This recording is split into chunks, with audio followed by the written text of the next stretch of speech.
Daniel didn't understand it until years later, but the moment you stop noticing someone is usually the moment right before you notice them for the rest of your life. Daniel Marsh was 38, a restoration carpenter who'd spent the last decade rebuilding other people's porches and staircases while quietly neglecting his own life. He'd been divorced for 3 years, the kind of divorce that ended so calmly both parties sent Christmas cards the following December. He wasn't bitter. He was just a man who fixed things for a living and had stopped trying to fix the one thing that mattered. He owned a truck older than most of his tools, a dog named Pliers who slept through every storm, and a habit of working late on other people's houses so he wouldn't have to sit too long in the quiet of his own. That Saturday, he was standing in his parents' backyard holding a beer he wasn't really drinking, listening to string lights hum faintly overhead, waiting for his little sister's engagement party to reach the part where he could leave without anyone noticing. The yard smelled like charcoal smoke and cut grass, and somewhere near the fence a bug zapper cracked every few seconds like punctuation. That's when Ava Bennett walked through the side gate carrying a bottle of wine and looked, for one disorienting second, like a stranger wearing a memory. Daniel had known Ava since she was 11, back when she was his sister Nora's shadow, the skinny kid with a retainer who slept over every weekend, raided the pantry for all the good cereal, and once told him with total confidence that his haircut was a mistake he'd have to live with. He hadn't seen her since she left for college 15 years ago. Aside from the occasional photo Nora forwarded without context, the woman crossing the patio now had the same sharp eyes and the same dry mouth that used to correct his grammar. But everything else about her had rearranged itself into someone he had to remind himself he was allowed to look at. "You're staring," Nora said, appearing at his elbow with a tray of deviled eggs. "That's my best friend. Not a ghost. She looks like she does something important now," Daniel said. "She's a structural engineer. She literally decides if buildings fall down." Nora smiled the smile of a woman setting a trap and enjoying it. "Try not to embarrass me." Ava spotted him a moment later, and something crossed her face. Surprise, maybe recognition, maybe just the particular amusement of seeing a childhood fixture standing exactly where you left him. "Daniel Marsh," she said, setting the wine down on the patio table.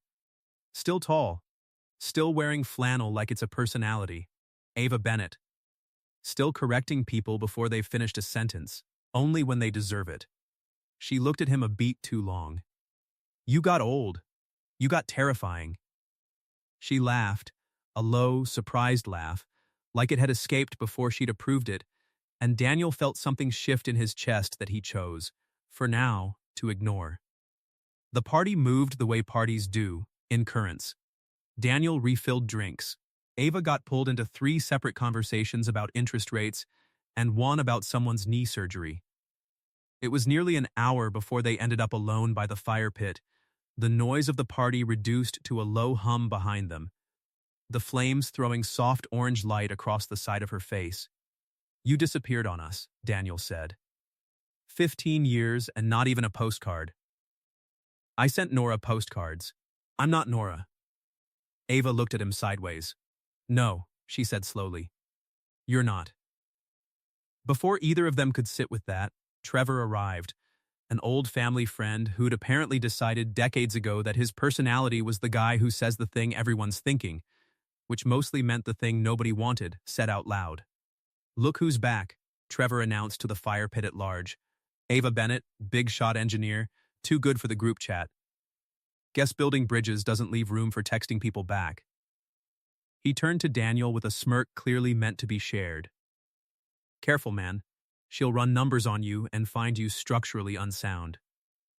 A few people laughed the reflexive laugh people give a joke that isn't funny but arrived with confidence. Ava's jaw tightened, just slightly, the kind of tension you'd only catch if you'd known her jaw since she was 11. Daniel didn't raise his voice. He never did. "You'll have to speak up, Trevor," he said, setting down his glass. "We can't hear the joke from here." The fire pit went quiet in the specific way a small crowd goes quiet when someone's just watched a joke die in front of its author. Trevor opened his mouth, found nothing useful in it, and wandered off toward the cooler with the particular urgency of a man remembering he needed a drink. Ava exhaled, half a laugh. "You didn't have to do that." "I know," Daniel said. "I wanted to."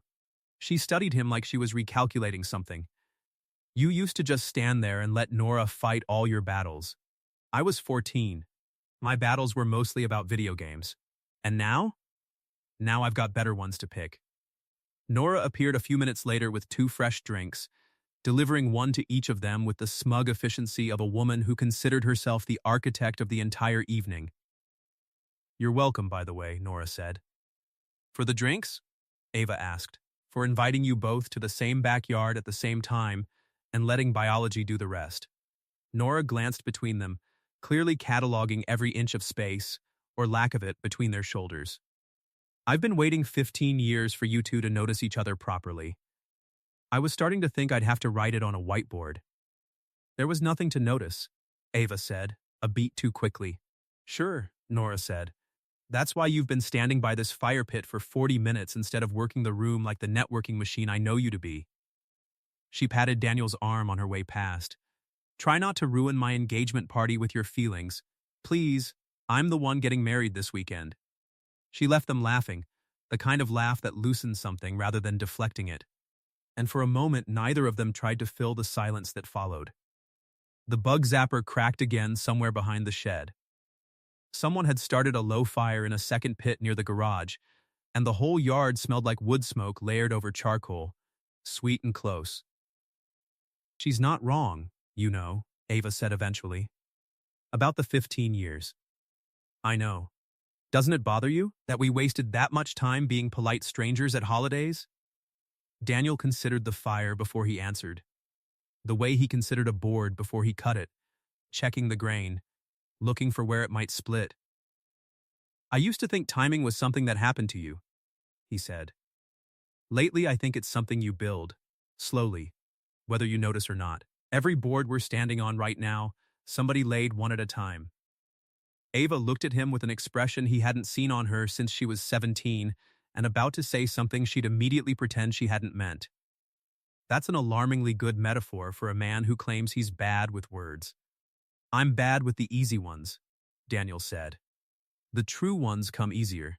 They talked until the fire burned low, the kind of conversation that circles closer to something without naming it.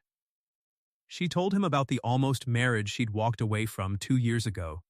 A fiancé, actually. A man named Preston, who'd wanted a wife who matched his furniture, who'd once corrected the way she laughed at a dinner party because it was a lot. Daniel told her about the porch he was rebuilding for a widow 3 streets over, how there was a particular satisfaction in fixing something that had simply been neglected rather than broken. That's very on brand for you, Ava said.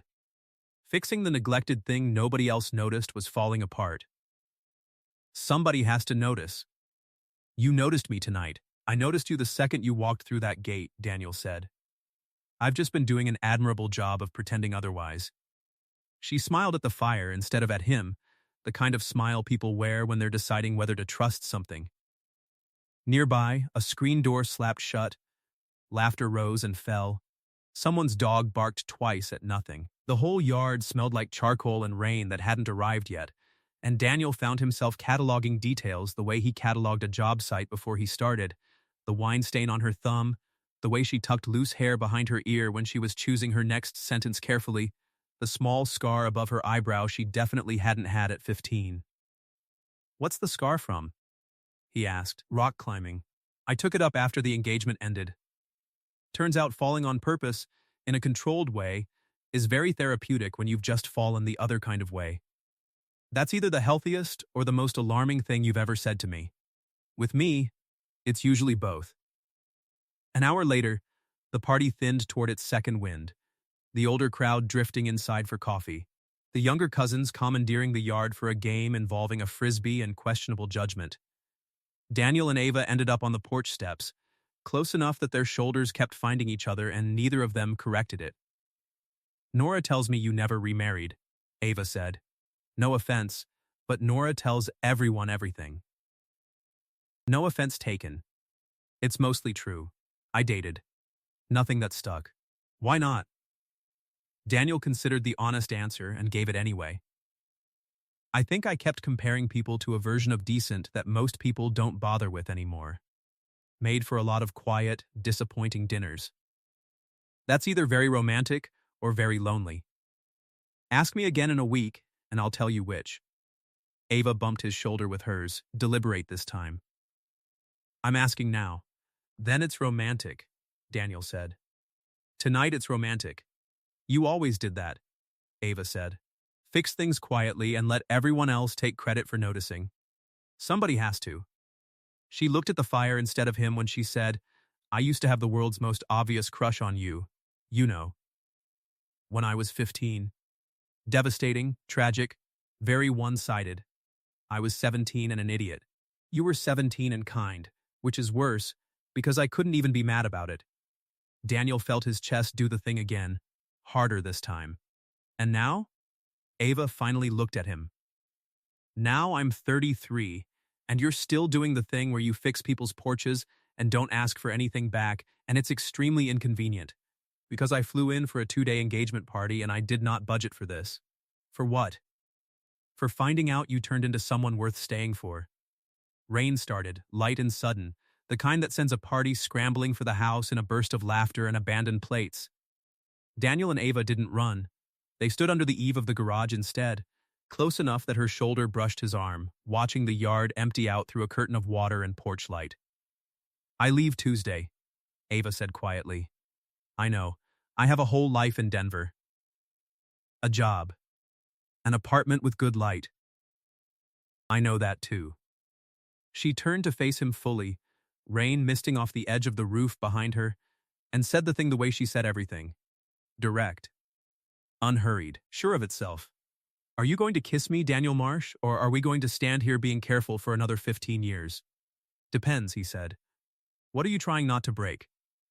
Nothing, she said. For once, I'd like to just take the thing I want. He kissed her. It wasn't cinematic or desperate. It was quiet, the kind of certainty that had been building since she walked through the gate, and when she pulled back, she pressed her forehead to his and laughed under her breath like she couldn't quite believe her own math had worked out. For the record, she said, that took considerably longer than it should have. You had a 15-year head start on me. I did. You're catching up fast, though. The screen door banged. Nora stood in the doorway holding 2 umbrellas she'd clearly grabbed for nothing, staring at the 2 of them with the expression of a woman recalculating an entire friendship's worth of history. Absolutely not, she said. You are not doing this. I did not spend my childhood as your Trojan horse just for you 2 to fall in love in my backyard during my engagement party. Technically, Ava said, you did do that. I was 11. I wanted someone to eat cereal with. Daniel didn't defend himself. He just put his arm around Ava's shoulders, unhurried, and let his sister's outrage burn itself out on its own, the way small fires do. By Monday, Ava still had a flight booked for Tuesday, and a phone call had come in that morning that Daniel wasn't supposed to know about yet. She sat on his half-finished porch railing while he sanded a board he didn't need to sand, both of them pretending the conversation wasn't the only thing that mattered. Preston called, she said finally. Daniel didn't stop sanding, but his hand slowed. Preston, as in the ex-fiancé Preston. Heard I was in town. Wanted to grab coffee before I flew out. Catch up, he said, which is Preston for remind you what you gave up. Are you going? Already told him no. She picked at a splinter of wood on the railing, not quite meeting his eyes. He asked if I was seeing anyone. I said I was seeing someone considerably better at fixing things than he ever was. That's not a real answer. It's the only one he's getting. She looked up at him then, steady. Preston used to tell me I was too much and not enough. Somehow at the same time. You've never once made me feel like a math problem you were trying to solve down to a smaller number. I don't need you smaller, Daniel said. I've had smaller. It's not better. It's just quieter. Ava exhaled, some tension leaving her shoulders that he hadn't noticed she was carrying. Denver's not that far, she said. No, he agreed. But it's not next door either. I'm not moving my whole life for a maybe. I'm not asking you to. He set the sander down. I'm asking you to let this be more than a maybe first. Everything else we can build later. She looked at him for a long moment, doing the kind of quiet math she was apparently very good at, and finally said, I kept your postcards. You know. From when I was a kid and you'd send me one from your camping trips. Stupid things. A picture of a lake. You never mentioned that. I wasn't going to tell the boy who sent them that I kept every single one. She smiled. I'm telling the man instead. They sat on that railing until the sun dropped low enough to turn the yard amber, not solving anything else out loud. Both of them understanding that some things don't get decided so much as they get agreed to quietly. Over time, the way a house settles once it's finally been leveled correctly. She flew to Denver on Tuesday. She flew back 4 weekends later, and then most weekends after that, and by spring she'd transferred to the firm's regional office 2 hours from Daniel's town. Close enough to matter. Far enough to still feel like a choice, rather than a surrender. A year later, Daniel finished the widow's porch 3 streets over, and then he finished his own, the one he'd been neglecting for years. With Ava's hands beside his, sanding boards she absolutely did not need to help with. They put a green door on the front, because she liked green doors, and a mailbox with both their names on it, which Nora mocked mercilessly and then cried about anyway. Pliers claimed the porch as his own the first afternoon and never once relinquished it. Ava got a job offer that spring, a bigger firm, better title, back in Denver. The kind of offer that would have once been an easy yes. She turned it down over the phone, standing in Daniel's half-finished kitchen, watching him replace a cabinet hinge he didn't need to replace yet, and when he asked why, she just said, "Because I already found the building I want to spend my life reinforcing," which he told her, later, was possibly the strangest and most romantic thing anyone had ever said to him. 2 years after that, they were married in the backyard where it started, under the same string lights, the same fire pit relit for the occasion. Trevor was there too, considerably quieter, having apparently learned something after all. He even managed a toast that landed. Nora cried through the whole ceremony and claimed, loudly and often, full credit for the entire relationship. Some mornings now, Daniel finds Ava on the porch with coffee before work, tracing a finger along the railing they built together, checking it out of old habit for a give that isn't there anymore. Pliers usually beats her to the good chair, and she lets him keep it, muttering about seniority and squatters' rights while she settles for the steps instead. A few years further along, there's a nursery upstairs with a window that catches the morning light the same way the old kitchen used to, and a stretch of backyard fence Daniel keeps meaning to replace and never quite gets around to. Because Ava says she likes the way the old wood has weathered, silver and honest, like it's earned the right to look a little worn. Nora's kids call the house the Green Door House without ever needing the address, and Trevor, of all people, ends up godfather to the second one. A fact Daniel still brings up whenever he wants to see Ava laugh, until she has to sit down. He keeps one of those old postcards from the lake, framed in the front hallway. She walks past it every morning on her way out, and touches the frame without thinking about it. The way you touch something that's simply always been there, proof, if either of them ever needed it, that some things get sent long before you're ready to receive them, and that the waiting was never wasted, only unfinished. Sometimes the person you're looking for was never lost. You just had to wait long enough for both of you to grow into people worth finding. So here's the question. What would you have done if the girl who used to tag along after your little sister walked back into your life fully grown, and you realized the wait had been worth it? And have you ever reconnected with someone from your past and found that the timing, finally, was right? Tell me your story in the comments. If you liked this one, leave a like, subscribe, and I'll see you in the next video.